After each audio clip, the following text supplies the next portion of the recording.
Good morning বন্ধুরা, এই যে আমি সোমা অর্ণিকা চ্যানেলে তোমাদের সকলের স্বাগত। আশা করি তোমরা সবাই ভালো আছো, আমিও খুব ভালো আছি।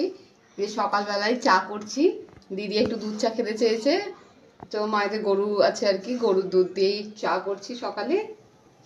আর ভাই, আমি আর দিদি চা খেতে গেছি, তাও সবার হয়ে গেছে, বাপি খেয়ে অনেকক্ষণ চলে গেছে মাঠে।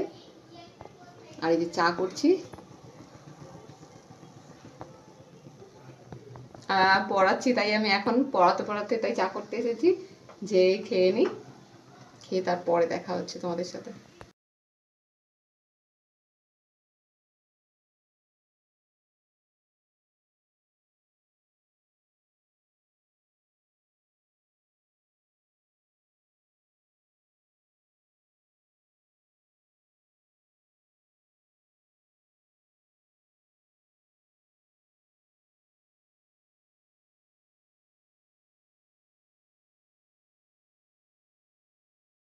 এই যে সকালে আমাদের মুড়ি খাবার এই যে হয়ে গেছে, পটল আলুর তরকারি আর মুড়ি। আমার দিদি বানিয়েছে পটল আলুর তরকারিটা, আমার ভাইয়ের দিদির হাতের পটল আলুর তরকারি খেতে ইচ্ছে গিয়েছিল।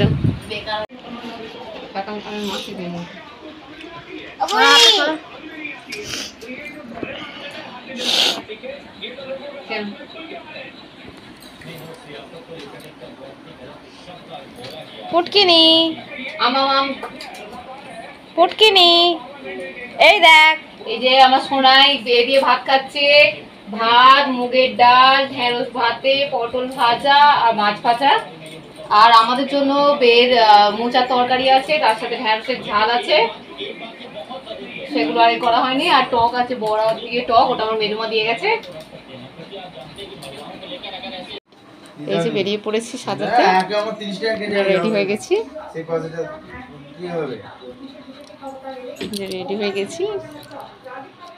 ঘুরে আছি, সাজিয়ে আছে, সরি। এই যে বৃষ্টি পড়ছে, এই যে বৃষ্টির মধ্যেই যাচ্ছি এখন সাজাতে। আর যে ভাই একটু ব্যাগটা আগিয়ে দিতে যাচ্ছে, এই সামনেই যাচ্ছি, রেডি হয়ে গেছি।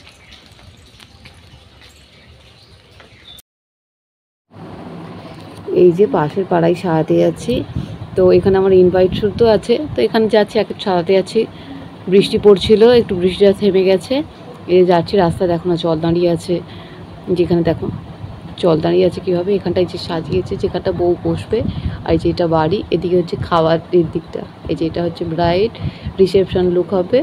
তো এনাকে সাজাবো, এই যে সাজের মাঝে এখানটা একটু তুলেছি, অল্পই একটুকুনি তুলেছি, তোলা হয়নি সেভাবে, খুব বৃষ্টি পড়ছিল বাইরে তখন।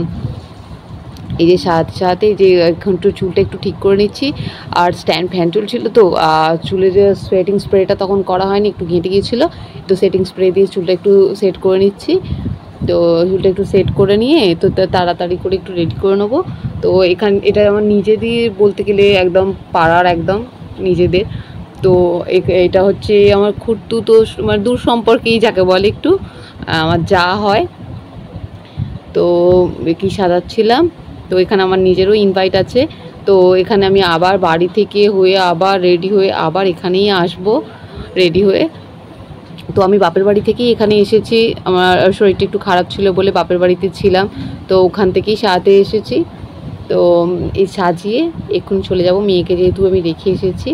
এই যে চুলগুলো একটু কানের কাছে যে এগুলো একটু কার্ল করে নিচ্ছি, আর রেডি হয়েই গেছে, চুলগুলো কার্ল করে নিচ্ছি, কার্ল করে নিয়ে আর আইল্যাশটা লাগাতে আছে জাস্ট। কেমন সাজালাম একটু বলবে কমেন্টে অবশ্যই, ভালো লাগলে প্রচুর লাইক করো, আর কমেন্টে অবশ্যই আমাকে বলো যে কেমন হয়েছে, আর আমি কীরকম কি সাজাই না সাজাই সেটা তো অবশ্যই বলবে। তো আমি সেইভাবে অত কীরকম সাজাই না, অল্পই করি, তো তারই মধ্যে দুটো একটা। আর মেয়ে যেহেতু আমার ছোটো ছিল, যে কারণে আমার বন্ধই ছিল সাজানো।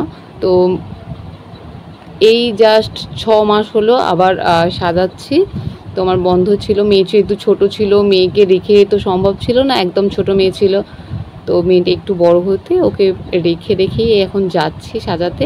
এর চোখে আইল্যাশটা লাগিয়ে নিচ্ছি, আইল্যাশটা লাগানো হয়ে গেলেই কমপ্লিট হয়ে যাবে। এরপরেও আমি আরও দুজনকে সাজিয়েছিলাম পার্টি মেকআপ, তো সেটা আর ভিডিও তোলা হয়নি। আর মেন ব্যাপার আমাকেও আবার এখানেই আবার আসতে হবে রেডি হয়ে, যে কারণে আমি আর সময় পাইনি। ভেবেছিলাম যে যখন আসবো তখন একবার ভিডিও করে নেব, কিন্তু প্রচুর বৃষ্টি পড়ছিল, যে কারণে আমিও আর করিনি। আমি থাকে যাই হোক, না হয় না হবে, তো আর সেইভাবে করিনি। আর যেহেতু মেয়েকে রেখে এসেছিলাম, সাজাতে এসেছিলাম, অনেকক্ষণ মেয়েকে ছেড়েছিলাম, তারপরে আবার আমি বাড়ি এসে রেডি হয়ে আবার যেহেতু চলে গেছি, যে কারণে আমি বেশি লেট করিনি, জাস্ট গিয়েছি, খেয়ে দিয়েই চলে এসেছি এরকম। এই যে কেমন লাগছে দেখো, এই যে আইল্যাশটা, এই যে চোখের পাতাটা লাগিয়েছি বলে চোখটা একটু বন্ধ আছে। আর যে আই মেকআপটা কেমন হয়েছে বলো। আর যে খোঁপাটা পুরোপুরি গোলাপ দিয়েই বানানো হয়েছে, অরিজিনাল গোলাপ। তো কেমন লাগলো একটু আমাকে অবশ্যই বলো চুল বাঁধাটা। আর যেহেতু ওরা বলেই দিয়েছিল যে একদম সিম্পল লুকের ওপর চাই, তো সেরকম কিছু নয়। এই যে আমি রেডি হয়ে গেছি বাড়ি এসে। আমি যেহেতু বাপের বাড়িতে ছিলাম, এটা আমার মায়েরই কাপড় পরেছি, মায়ের কাপড় পরেই যে রেডি হয়েছি। কেমন লাগছে আমাকে সেটাও অবশ্যই বলো। আর এই যে এটা হচ্ছে রাত্রিরের লুকটা, যে বিয়ে বাড়িটা কীরকম লাগছে দেখো, সাজিয়েছে, ভালোই সাজিয়েছে। তো এদিকটা এগুলো সবাই আমার চেনা জানা যাকে বলে একদম। এই যে আমি একটু লাইটের মধ্যে একটু এড়িয়ে নিচ্ছি। এই যে আমার কর্তামশাই চলে এসেছে। আর ওখানে এই যে এখানে যে বউ বসার যে অ্যারেঞ্জমেন্ট করেছে, বউকে তো দেখতে পাইনি আর তোলা হয়নি। এই যে আমি খেতে চলে এসেছি। এই যে ভেজিটেবল চপ দিয়ে দিয়েছে, এই যে মেনু কার্ড এটা। তো তাড়াতাড়ি করে খেয়ে নিই তারপরে আবার দেখা হচ্ছে। আমি আগে খেয়ে নিই।